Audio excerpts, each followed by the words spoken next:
Hello and welcome once again to Ballin with Roy and Edwyn. I am Roy S. Johnson. This is my son, Edwyn Lawrence Johnson, named for Paul Laurence Dunbar, the famous black poet. How you doing today, Edwyn? I'm good, Daddy. How are you? Good, good. Here we are once again to talk about the top stories in sports, some of the issues from a generational perspective. And so a lot happened since our last episode, but the biggest thing was the Lakers, your team, hiring Darvin Ham as their head coach. It kind of came out of the blue for a lot of people. This is a guy who has never been a head coach. He's a longtime assistant coach, definitely paid his dues, coached in the G League, coached I think he played with 7 teams in 8 years as a player, including with the Pistons, where he won an NBA title in 2004. When he played with the Pistons, he played against the player who's going to be his star player, LeBron James. Paid his dues, was with the Milwaukee Bucks, won a ring as a coach with the Bucks. Was a name that came out of nowhere. But what did you think of this hire when you first heard that Darvin Ham was going to be the head coach of the Lakers? It was a bittersweet feeling for me because I think he'll definitely be able to give a firm coaching figure in a locker room that you need to replace. Again, you talk about replacing a coach who players did not listen to, who were on their phone. You have to be able to fix the locker room and many other things in the organization. I think he'll be able to do that. But when you have LeBron being able to tweet about being so damn excited, that is a start. That sets a tone. And because LeBron is the star, the best player, it's his team, all the other players will follow behind him too. So that's going to start a great amount of support for him too. This is his first head coaching job. Now the bittersweet part for me is I wanted Mark Jackson to be the head coach, and LeBron did too at first. I think he deserved it. He deserved a lot. He has not coached since 2014. He coached the Warriors. He did a good job developing Clay and Steph, and he deserves it. He deserves it, and that's something I think we're going to have to talk about next week or later on, because for some reason the NBA will not hire Mark Jackson again as a head coach. I want to get down to why that is, but we're not going to talk about that today. And though I think he is going to do a great job, and again, we have to see that because this is going to be his first head coaching job. I know he is a defensive-minded coach. He just needs to sit down with LeBron and some of the players and come up with a strategy for both offense and defense, because they were bad defensively last year. And he has to come up with a system for both LeBron and Westbrook, being able to put Westbrook in a position to score, get downhill, attack the basket, not shoot threes. And you're going to have to find a way to be able to adjust to the possibility of Anthony Davis being hurt, because I think that's going to happen. Again, it's just a matter of how many games is he going to miss next year. Is he going to miss 50, 60, 65? That's just that's a crazy number too, to think that you're predicting that a guy might miss 50 or 60 games. Well, I'm sorry. I mean, play available. Okay, but still, with his history, that's what I meant. You never know with him. Right, you meant because he's not whether he would play 50 or 60 games, but it could go either way. And just jumping back quickly on your talk about Mark Jackson, that's going to be a great topic for us. It is very curious now why Mark Jackson is not getting an opportunity to coach in this league, and I can't wait for us to go back and talk about it. The reaction from other people to this hire, I mean, it seems to be a generally good reaction. Chauncey Billups said, it's going to be, that he's going to be honest. That was one of his teammates with the Pistons. Draymond Green at Golden State went to the same high school in Saginaw, Michigan, as Ham, called it groundbreaking. He said, look, if this guy can become a head coach, maybe one day I can as well. So he's an inspiration for Draymond Green. But Charles Barkley had an interesting point. He said the Lakers have a serious dilemma on their hands. Their best player is going to be 40. Now, LeBron's only 37, so you're talking a few years. He's over exaggerating, but yes, he's older though. That's the point. He's old. He said he's a nice guy, talking about Ham. But if one of your coaches is close to the same age as your players, your team's not going to be any good. Charles was very critical of the Lakers this year because he referred to old geezers the entire year of all his rants about the Lakers. Mm-hmm. So I understand where he's coming from with that, and he's not wrong for that. They had a lot of veterans, which a lot of them are not going to be back this year. Carmelo just turned 38 this week. I don't think Carmelo's going to be back this year. He needs to retire. Dwight Howard's 36. Dwight Howard's 36 years old. So they had the veterans. So I understand that. And if he is, what is he, 50? I think he's 50 years old. So Right. he has a couple years on those guys. So I think Charles was over exaggerating just a little bit. But at 50 years old, you are considered a young coach, even though you have guys 45, a little younger that are coaching too. And you know Charles, he always drops grenades in the middle of a conversation. Yeah. So it's not surprising he would say that. He has a point about the Lakers being an older team, and he's been consistent about that. There's no question that the Lakers have to do more than just hire a coach. I would be concerned coming back with this lineup. Obviously, they're going to come back with the same stars unless something drastic happens between now and the beginning of next season. But they got to do something to kind of fix that roster and give those stars some support, particularly given the health history of Anthony Davis. All right, so while we're talking about basketball, we just learned today that according to Forbes magazine, LeBron James has officially become a billionaire in that magazine's estimation. What they're saying is that last year he earned $121 million, both in salary and in endorsement earnings. It said it took Michael Jordan a decade after his retirement to become a billionaire. It said that he has earned over his career $385 million in salary and over $900 million in endorsements and other business ventures. One of the things that sets his endorsement deals apart, the magazine said, was because he doesn't just do a regular get a check endorsement deal. He takes equity in the companies that he signs with. So he doesn't get a quick check. He gets a piece of the rock. He gets a piece of the upside, a piece of the profits. And that's probably what has also accelerated his earnings. He has equity deals with a company. I think it's a training company called Tonal. He has one with Lyft. And his biggest, though, is his Spring Hill company. Spring Hill is the name of the housing community that he and his mother found stability in Akron, Ohio. But he rolled all of his production and other businesses into Spring Hill. And Forbes estimates that Spring Hill is now worth itself $300 million. So, for you have seen Jordan, leverage his talents to become a billionaire. Certainly Magic Johnson has been an example of an athlete who leveraged their talents to build solid businesses. I don't know, and I can look it up while you're talking, the net worth of Magic Johnson. I go back to players like Dave Bing, who played for the Detroit Pistons, who leveraged his just expertise. They didn't make big money back in the day, but Dave Bing became a very, very, very successful businessman, one of the top Black businessmen in the country after he retired from the Pistons. So, what does it mean to you when a player, literally, this is your era, LeBron is your era player, not Michael Jordan, certainly not Dave Bing, to see him become a billionaire? What does it mean? He's still a current player, for one. Mm-hmm. And it shows just there are athletes that really are smart when it comes to their money. LeBron, you gotta remember, LeBron didn't even go to college. LeBron came out of high school, but LeBron was managing his money, not by himself, with his friends, to his boys in high school also. So we had that practice then. But people look at an athlete to come out of high school, which again, you can't do anymore, but to do that and to just be so smart, intelligent with your money. You talk about him as an entrepreneur, as an actor too, as an executive producer, all of these things. It's just another reason to why LeBron is just such a great athlete, because you talk about as an activist, everything he speaks on social justice too. This is just another piece. A father, a husband.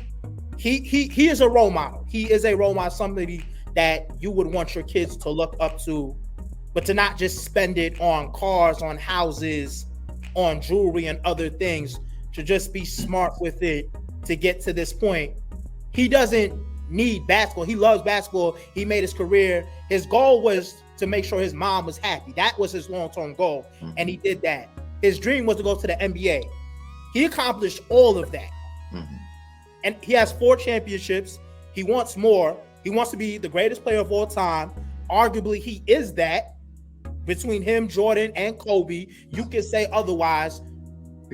But he's done. He's accomplished all these things, and now, money-wise, that he has that too. His family's taken care of. Of course, he took care of his mother already, but his kids, His kids, his grandkids, grandkids, great.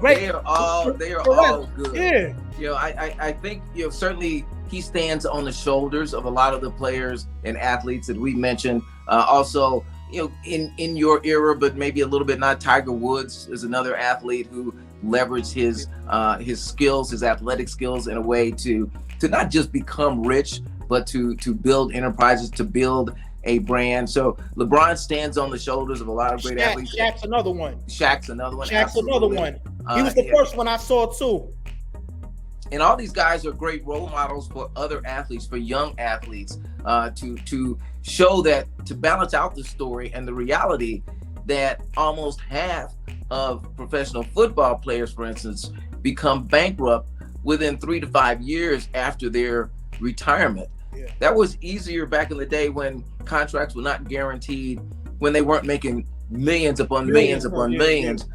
But that's such a scary fact in an era when athletes are making so much money. It just shows the importance of financial literacy, something that you and I have been talking about since you first got your allowance, when you got your first job. We talked about tithing, we talked about saving, and sometimes you didn't want to tithe, sometimes you didn't want to put the money in the bank. But it led to some discipline to show you that you could live on the part, you could have fun with the part that was left, and watch the part that was invested grow over time. So I think that the lesson for so many young athletes is not just to chase the dream of achievement and chase the dream of money. It's not what you do with, it's not getting the money, it's what you do with it. How do you hold on to it? How do you build it? In the Bible, it talks about the men with the 3 men with the talents. And God gave 6 to one, 3 to another, and 1 talent to the third person. And the first 2 men went out and built on their talents. They invested, they grew their talents. The first one was so afraid, he buried it, and he was condemned for that. So I think LeBron's a great example of someone who is taking his money and building on it, and not just for him and his family. He's built a school, as we know, and is really helping to educate young people in his home state. So just as we said, he stands on the shoulders of some great players, some great athletes who have leveraged their talents and made a lot of money. But welcome to the Billionaire Club, because I'm way looking out the door trying to stand up and look in the window of the Billionaire Club. But congratulations to him for joining the Billionaire Club while he's still playing. I can't wait to talk about this 10, 15, 20 years from now to see when he gets to that second billion and what he does with that. Okay, so something else came out just recently. ESPN announced its college football preseason rankings. So Edwin, why don't you run those down and then tell me what you think? Number 1, you have Ohio State. Number 2, you have Alabama. Number 3, you have Georgia. Number 4, you have Michigan. Number 5, surprisingly, you have Oklahoma. I don't get too caught up in the preseason. I'm not too sure about why Oklahoma is there. Lincoln Riley going to UCLA. Not sure why they would be in the top 5, but okay. These are obviously going to change within the next couple of weeks of the season beginning. I know Alabama will be ranked number 1 for a good amount of this season. Georgia is going to be 2 or 3. Michigan, eventually they'll get back into the top 10. They are going to have some ups and downs. I just hope they don't backlash, especially having the season that they did last year for Jim Harbaugh's sake, having a contract extension. Most of these teams are in very, very big conferences, so it's always going to be something about trying to stay on top. Whether you're in the SEC, the best conference in all of college football, the Big Ten, which is the most physical conference, the ACC, we can take them out, but the Big 12, again, they're a very good offensive conference too. I'm going with Alabama. I have Alabama to win it all. I don't usually say my preseason stuff, but I do have Alabama win it all, coming back from that. Again, Georgia, they're going to be right there. And again, the Alabama-Texas A&M game, that's going to be big. That is going to be big after all of this stuff, too. On top of that, from the fact that they lost to them, Texas A&M last year, too. Jimbo was the first assistant to beat Nick Saban. So that's going to be big. Yeah, we got some interesting coaches in that top 5. You got a young coach at Ohio State that clearly has rebuilt that program. You got Jim Harbaugh seems to be always under fire at Michigan. You got him in the top 5. You also, clearly you've got, the teacher and the student in Saban, and the Georgia coach, in Georgia. And then you got Brent Venables, the new coach, the rookie coach at OU. And like you said, you're curious as to why OU is ranked so high. He's pretty much come in there and kind of held that group together. I've been following a little bit, as you know. I grew up as a Sooner fan, Boomer Sooner. Friends who still root for the team, who have season tickets. So I follow it a little bit on the periphery. Brent has come in and held the team together. They've drawn, been able to do a good job recruiting. And even though Lincoln Riley left, they seem pretty confident. I'm surprised to see him in the top 5. I think all these teams are going to have a loss probably somewhere along the way. But it's good to see Boomer Sooner. Good to see OU being respected, even though they lost Lincoln Riley. I was surprised, like you, that A&M was not up there after that beef. I was surprised. They should have been 5th instead of Oklahoma. And I know it really doesn't matter, but yeah, they should have been there instead of Oklahoma. Mm-hmm. They beat Alabama. They were top 10 last year, so they should have been there. And it's heated. It's hot right now between him and Nick Saban. Of course, we all know that. And it'll be interesting to see where USC is. As you know, I went to Stanford, and so I don't want it to be too good. But Lincoln Riley has certainly created a buzz out there. He's attracted a lot of players, a lot of talent. I know they're excited about what he's going to do. I think if we looked at anywhere from the 6 to 10, you'd probably see a lot of the teams that we mentioned. But it's always good to see those rankings come out. I know you love college football, so we have plenty to talk about in the next few weeks. All right, let's get down to it. The NBA Finals. They start tonight. I think this is going to be a great finals. I mean, I think the 2 best teams in the playoffs reached the NBA Finals. They worked their way there. They earned their way there. And I know you don't have to be a big NBA fan to be excited about seeing these 2 teams play. Golden State is making its 6th final in the last 8 years. I mean, they are the dominant team of your generation. They are the Lakers. They are the Celtics. They are the Pistons.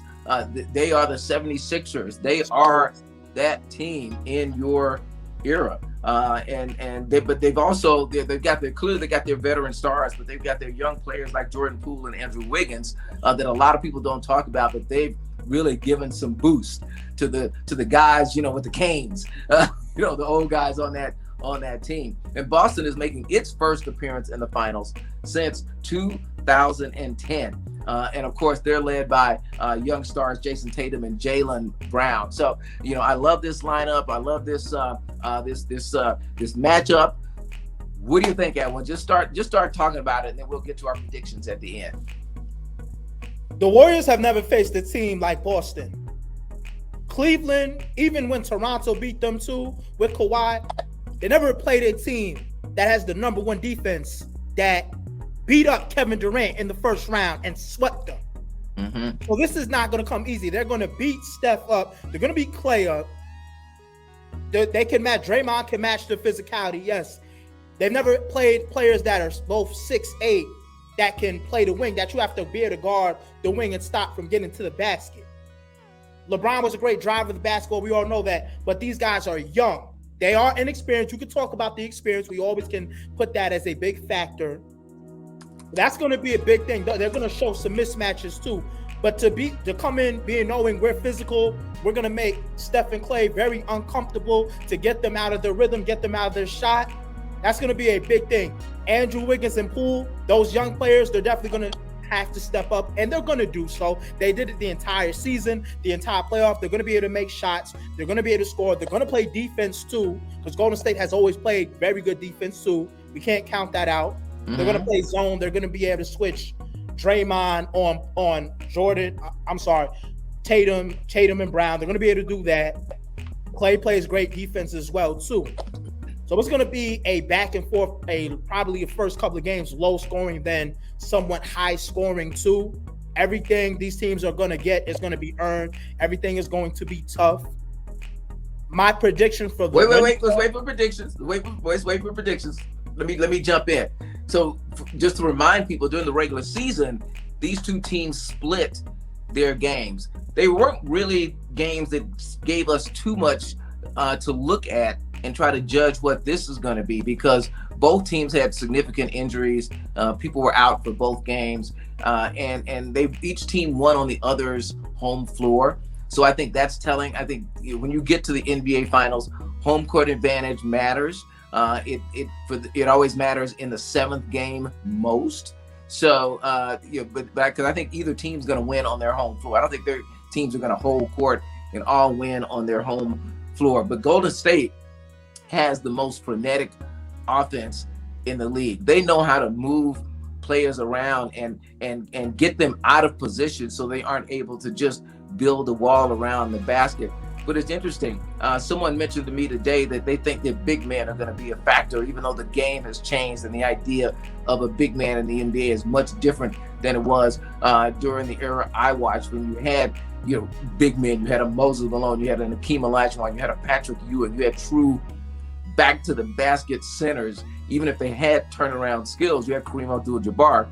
They were true centers. Now your centers, when you're watching the game, it's hard to tell which one is the center because they're all between 6'6" and 6'9". You don't see too many Anthony Davises running around, and plus the big men today all shoot threes. I'm not saying that's a bad thing, not being the old codger who wants the big man to be their back to the basket. I love watching the game today. But Golden State is so frenetic, they get people out of position. But Boston, as you said, is the toughest, best defense of the league, and they're going to give Golden State trouble. So maybe big men will be a little bit factor. Maybe somebody who wins a game, not necessarily offensively, but defensively, that we don't mention.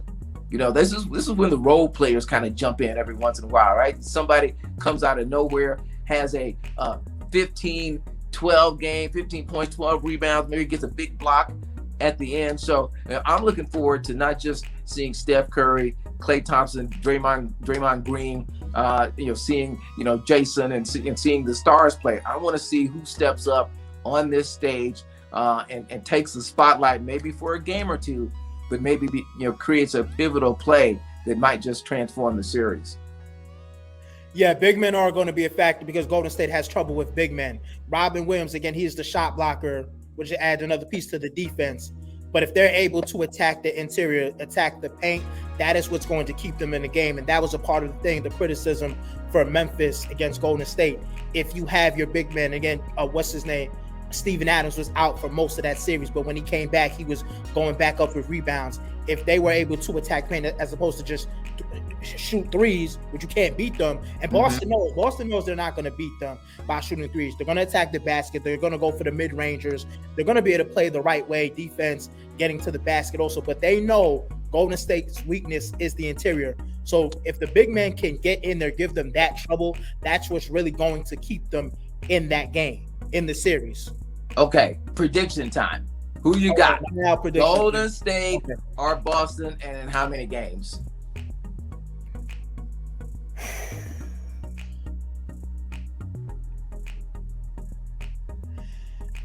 I'm going to go Boston in 7. Okay. And maybe I'm going against my feeling, my gut, because I know I should be saying Golden State in 7, possibly 6. I'm going to go with Boston in 7. Go with it. If that's your instinct, you go with it. You go with it. So we will agree on one thing and disagree on another. I think this series will go 7 games. I think it's going to end up in Golden State, but I'm going to go with Golden State in 7. Barring major injuries, I think if the teams get to the 7th game and they're healthy, their experience, Golden State's experience in the home court advantage will will out. So there it is. You got Boston in 7. You got Golden State in 7. Write it down. Hold us to it. We'll be talking about this series probably at least for another week, if not 2 weeks, because this is going to be a long series, a long, good series. Edwyn, once again, it was great to chat it up with you, to discuss these issues. I want to go back to one thing. I did look up Magic Johnson's net worth, and its latest is estimated at just about $660 million. So he's not quite a billionaire yet. what Magic is doing is That's okay. surprise. Urban That's is a doing surprise to me, though. okay. So he's at I thought he 666. did. Yeah. So hey, there's nothing to take a Kleenex at. So I will take it. But again, all of them stand on the shoulders of icons before them, who weren't just great players, but who leveraged that to become great business people and to create great wealth for themselves, for their families, and hopefully for others as they share it with charitable and philanthropic effort. So, all right, Edwyn, again, great talking to you. Look forward to doing it again next week. And until then, we want people to do what? Keep balling. All right. Love you. Love you Peace. too. Peace.